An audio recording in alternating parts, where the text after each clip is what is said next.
Well,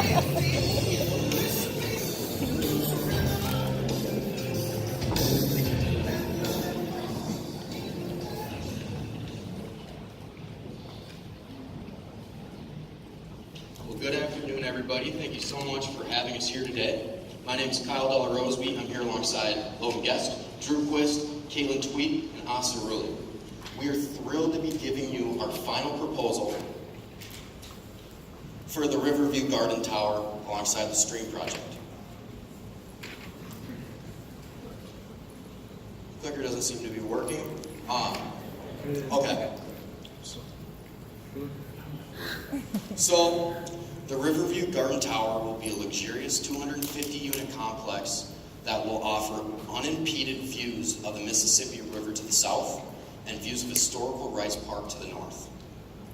The Stream Project is an acronym that can be broken down as St. Paul's Terrestrial Riverfront Entertainment and Museum of Hockey.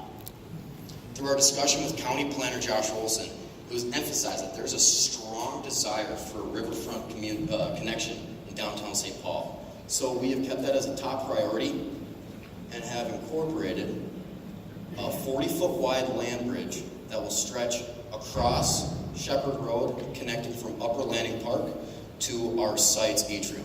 The atrium will act as a hallway from Kellogg Boulevard down to the river level. This atrium will also help support our project's retail, as well as provide an activated space and shared amenity for our office tenants. The State of Hockey Museum is the last piece of the puzzle and will feature high school, collegiate, and professional athletes from the state of hockey, and will have exhibits ranging from game-worn jerseys to video displays. And there's even been the talk of a Hockey Hair Wall of Fame.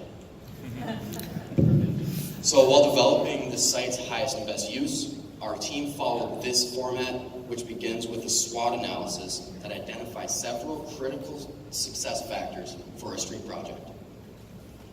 So there are a couple weaknesses and threats that we wanted to point out right away. First being the physical barriers from our parcel in between the river, which is a railway and Shepherd Road. The other is our parcel's located in a floodplain, so we had to build parking up to the habitable level in order for it to work. So there's a couple strengths and opportunities that come with it. The obvious being its location right next to the river, high riverfront value.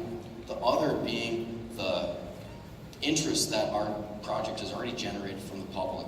The Minnesota Museum of American Art has sent a letter of support for our river garden and some art along our balcony. There's also been a letter of support pending from the Minnesota Wild Trip, so we're still working on that.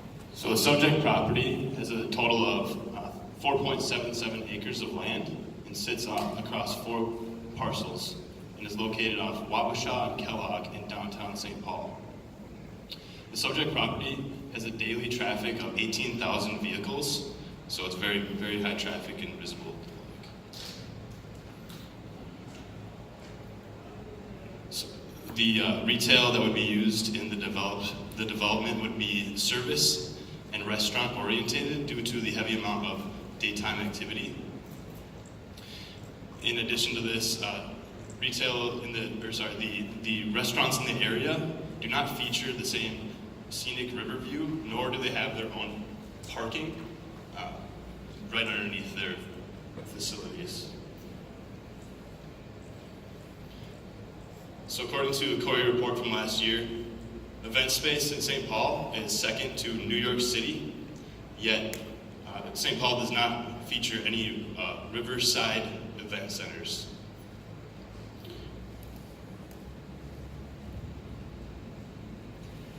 According to Colliers International and Cushman and Wakefield's demand, there was only 500 units of apartments completed and 70 under construction in downtown St. Paul during 2017, and with a vacancy rate of only 4.3%. Colliers International indicated that there is a high demand and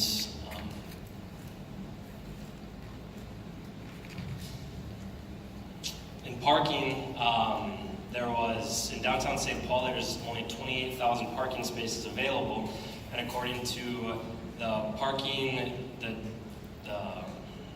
downtown parking strategy management, there's a constant increase for demand for parking. And Colliers International forecasted that there is an estimated 55,000 square feet of net absorption for Class A office space, with a 14.7% vacancy, which has been decreasing. And the market rate has increased 75 cents in the last 12 months, which is higher than any other office type. The team decided that a hotel is not feasible because, as you can see, there are 7 hotels surrounding the subject property, which makes the market saturated. Industrial is a poor option because the subject property is located right on the riverfront, and the medical is a poor option as well because the market is saturated with 29 healthcare facilities totaling over 5 million square feet. So with all that research, we came up with our highest and best use conclusion and development plan, which I'll introduce all as one. So we created a very multi-use property with apartments, retail, office, entertainment space, museum, and parking. Along the entire property under the bluff, we have a parking ramp that has 850 stalls. It was designed to raise our structures out of the floodway, increase the visibility of our structures from the street view, and to alleviate the limited parking problem that's near our site. Also along the entire property is a walking path or biking trail. So starting from the westernmost end of the property, we have our Riverview Garden Tower. This is our apartment complex that has a 20,000 square foot base, is 15 stories tall, and has 250 units ranging from studios to 3 bedrooms. That far right picture is introducing our concept of a pop-up hotel. How that'll work is during our first couple of years of leasing up the apartments, we'll rent out the extra rooms as if they were a hotel room or Airbnb, and we'll continue to do that until our apartment leases reach a stabilization point. The middle picture shows you what the exterior of most of the buildings look like. It's a polished copper material. Connected to that complex is our full glass atrium. This is a 10,000 square foot base. It was largely designed to meet the city's and county's goal of connecting the public to the river. This is done by people walking through our atrium onto our land bridge that crosses over Shepherd Road and ends up on Upper Landing Park, which is directly on the river. The atrium will also bring in foot traffic off of Kellogg that'll promote business for our retail shops. That leads us to the top right picture, which is our connected retail and office building. There'll be 20,000 square feet of service-based retail and 80,000 square feet of office space. Half of that office space will be leased by the tenant WeWork. Now, WeWork is a business that has office spaces that are open, shared workspaces, like a co-working environment. So individuals or businesses would rent on a monthly basis, simply guaranteeing that they have a workspace within those facilities. The top 2 pictures are a 20,000 square foot punch bowl social, arcade and restaurant for adults. This is also on the west side of Wabasha, but is physically separated from the other 3 buildings that I just mentioned. The bottom 2 pictures are our State of Hockey Museum. This will feature the state of Minnesota's hockey history and St. Paul's hockey heritage. This came from St. Paul's art, theater, and museum scene, and also because of our proximity to the Xcel Energy Center. That structure will be on the east side of Wabasha and is also 20,000 square feet. While going through our construction timeline, we decided it would be smart to partner with companies like Venture Properties and Bozer Construction. Doing this allows us to mitigate our overall risk of the actual project and allows us to collaborate more on the decision-making process. By using the Gantt chart method, we were able to find that it should take 2.5 years for this product to be constructed without any setbacks or delays. The overall cost of this project will end up being $133 million. This project is feasible because of the creative financing we're able to find through Doherty Mortgage and the First National Bank of Omaha.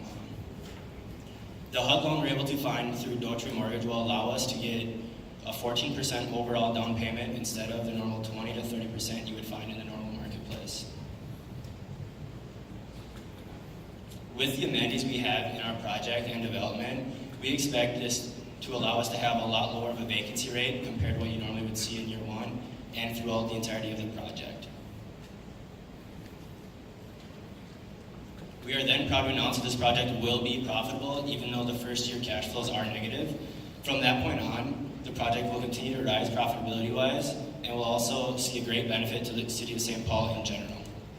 While using the sensitivity analysis, we were able to find that the 6% cap rate would be best for our overall project, and this led us to a 21% internal rate of return overall.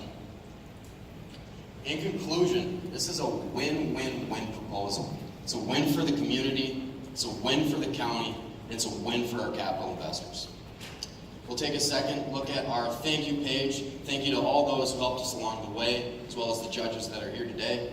And we'll now open it up to you guys for questions. Thank you.